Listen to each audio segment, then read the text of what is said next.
जो लगन से लगा है, जो मन से लगा है, जो इतना लगन हो गया कि मगन हो गया, उसी को तो सफलता मिलती है। यस यस और नो? ठीक है। H, hunger. मैंने बात की 2 लाख रुपए महीना की, तुम लोगों में से बहुत से लोग को लगा रहे सर ऐसे ही बोल रहे हैं। क्यों नहीं मिल सकता है? आज सिमेज के बच्चों को 22 लाख का पैकेज मिला, तो तुमने देखा? हाँ, पेपर में ऐड देखे? उसका ऑफर लेटर मेरे लैपटॉप मोबाइल सब पे पड़ा होगा।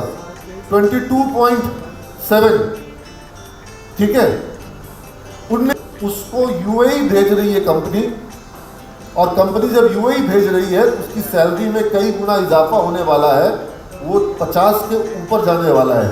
अभी जिस कंपनी में है वही कंपनी भेजने वाली है, सारा कुछ उसने बताया। और वो हमारा पहला छात्र, पहले बैच का, चंद्र प्रकाश नाम।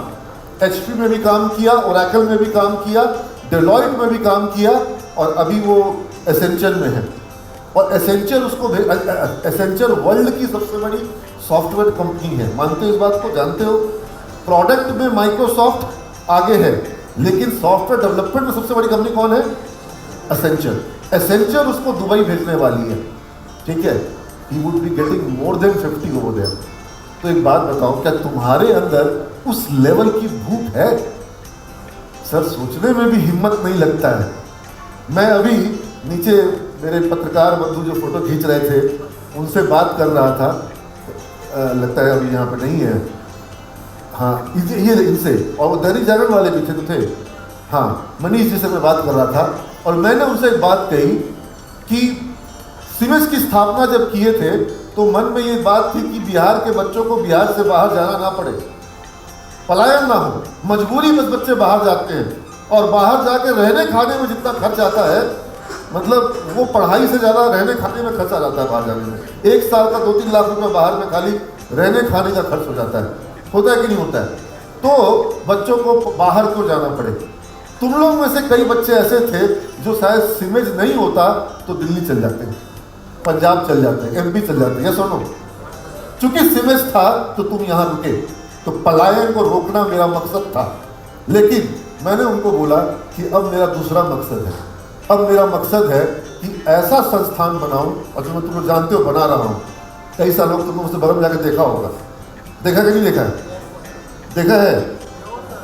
देख लेना चक करके, बगल में ही है। वहाँ पे खूब सारा सरिया गिरा हुआ होगा, और सब पूछोगे तो वहाँ कॉन्ट्रैक्टर बता देगा सिमेज की नई बिल्डिंग वहीं बन रही है। थोड़ा सा इसी रूट पे 2 प्लॉट आगे बढ़ोगे दिखाई पड़ जाएगा, और देख के तुमको समझ में आएगा कि बिहार में कुछ बन रहा है। जो चीज़ आज तक बीबीए बीसीए के क्षेत्र में किसी ने भी कभी सोचा भी नहीं, और ना कभी कोई उस तरह का चीज़ करेगा। क्योंकि मुझे अपने जीवन काल में, अब मैं 40 का हो गया हूँ, तो मुझे कुछ इस तरह का करना है जिसके साथ, और मेरा संकल्प मैंने क्या बताया, हंगर ये है कि सिर्फ बिहार का बच्चा बिहार में ना रुके, बाहर का बच्चा पढ़ने के लिए बिहार में आए, दिल्ली से बच्चा पढ़ने के लिए बिहार में आए, साउथ से बच्चा, कलकत्ता से बच्चा, अब वेस्ट बंगाल से, आसनसोल से, दुर्गापुर से बच्चे तो पहले भी हमारे, और नॉर्थ ईस्ट से बच्चे पहले भी हमारे यहाँ पढ़ने आते रहे, गोरखपुर से, बलिया से बच्चे पहले भी हमारे यहाँ आते रहे हैं। लेकिन अब लक्ष्य है कि पूरे भारत के बच्चे हमारे यहाँ आए, ऐसा संस्थान बनाएं, ऐसे शिक्षकों को बुलाएं। और मैं हंगर की बात कर रहा हूँ, और मैंने कहा कि मैं मदन मोहन मालवीय जी, पंडित महामना मदन मोहन मालवीय जी के पैर के धूल के कण के बराबर भी नहीं होगा। लेकिन जब मालवीय जी ने बनारस हिंदू विश्वविद्यालय की स्थापना की परिकल्पना करी थी, तो क्या उनके पास साधन थे, संसाधन थे, जमीन थी, पैसा था? कुछ भी नहीं था। क्या था? एक बड़ी सोच थी उनके अंदर, एक कुछ बनाने की, कुछ क्रिएट करने की उनके अंदर एक भूख थी कि मुझे कुछ करना है, कुछ अपने समाज के लिए तैयार करना है, और वो निकल पड़े और कर दिया। तो अगर मालवीय जी कर सकते हैं इतना बड़ा काम, मैं उतना बड़ा नहीं कर पाऊँ, लेकिन अगर उनको फॉलो करूँगा तो कुछ तो करूँगा कि नहीं करूँगा। तो तुम लोग भी बस यही समझ लो ना कि तुमको फॉलो करना है, तुमको जो तुम्हारे आगे है उसको फॉलो करना है, जो तुम्हारे पीछे है उसको देख के खुश। अभी सिमेज में सबसे आगे है बिहार में, हमारा प्लेसमेंट, हमारा सब कुछ सबसे आगे है। हम उसको देख के खुश हो जाएं कि हम अपने से आगे देखें। हम कल तुम लोग को मैसेज भेजे, क्या लिखे? IIM, IIT, Harvard. तो हमको क्या देखना है? IIM को देखना है, हमको IIT को देखना है, हमको हार्वर्ड को देखना है। वहां से सीखेंगे। हम ये नहीं देखेंगे कि कहाँ पर किस कॉलेज में खराब पढ़ाई हो रही है, फलाने कॉलेज में एक भी ऑनलाइन क्लास नहीं हुई, हमारे यहाँ हर दिन हो गई, बहुत बड़ी बात है। नहीं, और बहुत कुछ अच्छा करने की गुंजाइश है। और भूख, समझ रहे बात को? तुम्हारे अंदर ये भूख हमेशा, सचिन तेंदुलकर, क्या और की भूख नहीं है उसके अंदर? अमिताभ बच्चन, क्या और की भूख नहीं है? मानोगे कि नहीं मानोगे? अमिताभ बच्चन घर पे रिटायर होकर बैठ सकता है कि नहीं बैठ सकता है? लेकिन आज 75 साल की उम्र में रोज कैमरा फेस करता है कि नहीं करता है? लाइट फेस करता है कि नहीं करता है? कितना डायलॉग डिलीवरी करता है, कितनी शूटिंग करता है? तो क्या अमिताभ के अंदर में वो हंगर है कि नहीं है कि नहीं? तुम्हारे अंदर वो हंगर हो। नीरज, कभी बूढ़ा मत होना। ताली बजाओ।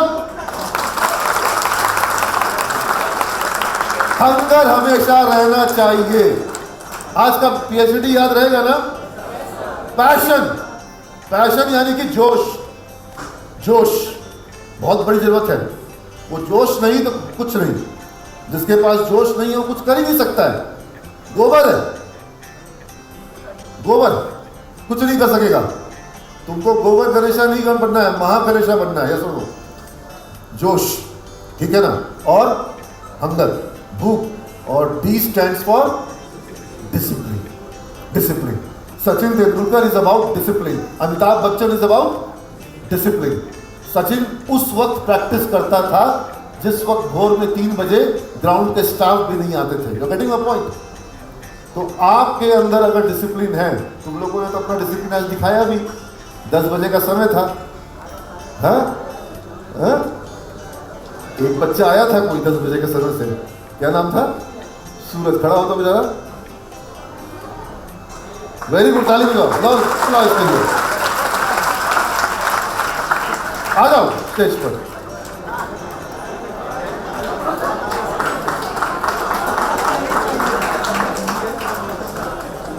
क्या बोले हम? गोबर गणेशा नहीं बनना है, क्या बनना है?